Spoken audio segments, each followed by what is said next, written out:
Ma'am एक मामला देखने को आया है, एक महिला को लगातार 4 से या 5 बार उसको बेचा गया था। मैम किस तरह का पूरा मामला है और किन परिस्थितियों में वो महिला मिली थी?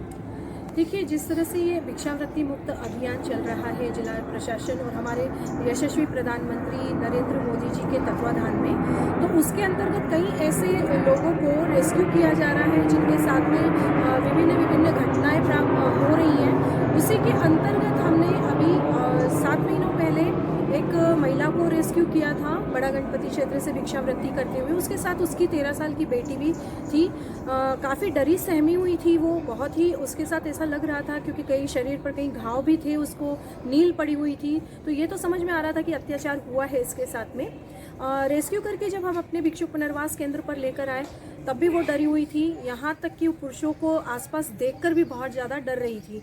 फिर उसकी परामर्श करने के दौरान कई जानकारियाँ सामने आई कि जहाँ वो बिलासपुर की रहने वाली थी, उसके माता पिता ने उसकी शादी टीकमगढ़ की थी।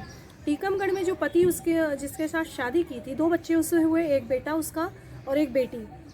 उस पति ने शराब पीता था, मारता पीटता था। शराब के कारण उसने 40,000 में टीकमगढ़ में ही एक अन्य व्यक्ति को भेज दिया। वहाँ पर भी उसको उसके साथ काफ़ी शोषण अत्याचार हुआ, मारपीट करता था वो भी, और बच्चों को भी डराता धमकाता था।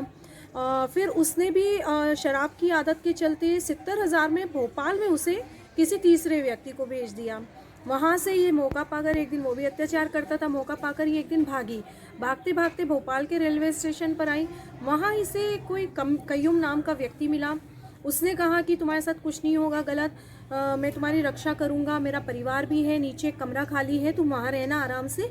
ऐसे बरगलाकर वो उसको लेकर चला गया। लेकिन जब वो लेकर गया, उसने पूरा बंधक बनाकर रखा, बच्चों को भी मारता पीटता था और उन्हें मारने की धमकी देकर इसका शोषण करता रहा। तो ये लगभग साल भर तक उससे शोषित होती रही। फिर ये पुनः मौका पाकर भागी वहाँ से और रेलवे स्टेशन पर आई। आपाधापी में इसका जो बेटा था 6 वर्षीय, वो छूट गया रेलवे स्टेशन पर ही, और बेटी को लेकर ये ट्रेन में बैठकर ये इंदौर की ट्रेन में चढ़ गई थी, तो इंदौर आकर उतरी। क्योंकि यहाँ पर उसने बहुत प्रयास किया, वो थानों में भी गई लेकिन कहीं उसकी सुनवाई नहीं हुई। तो ऐसे करते करते फिर वो भीख मांगने पर आ गई, काम कुछ मिला नहीं, डिप्रेशन में भी थी, काफ़ी मतलब बुरी हालात में थी वो। फिर रेस्क्यू करके लेके आए, तो ये सब घटना जानकर हमें काफ़ी शौक भी लगा कि इस तरह से भी अत्याचार होता है, इस तरह से भी इतनी बार बेचा जाता है। अभी वो काफ़ी ठीक है, सदमे से तो पूरी तरह से बाहर आ चुकी है।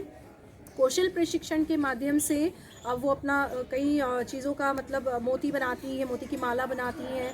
और इसके साथ ही हमने उसे एक मेस में, सॉफ्टवेयर कंपनी की मेस में 3 महीने जॉब पर भी रखा, ताकि वो विभिन्न लोगों से मिले। जो उसके अंदर पुरुषों को लेकर जो एक भावना बन गई है, उसकी नफ़रत की भावना हो गई है, या फिर वो एक आसपास देखती है पुरुषों को तो कहीं ना कहीं उसको ऐसा लगता है कि मेरा फिर से कोई शोषण ना कर ले, या तो वो डर निकालने के लिए हमने सक्सेसफुली उसको 3 महीने जॉब कराई और 9,000 रुपये पर माह के हिसाब से उसे वेतन भी मिला, जिससे उसका कॉन्फिडेंस भी बिल्डअप हो गया और अभी बहुत अच्छी है, बिल्कुल ठीक है, बहुत ही। और अपनी सकारात्मक दृष्टिकोण से वो अपने जीवन को देख रही है, क्योंकि उसके सामने अब उसकी बेटी जो बच्ची है उसके साथ में उसका भी भविष्य है।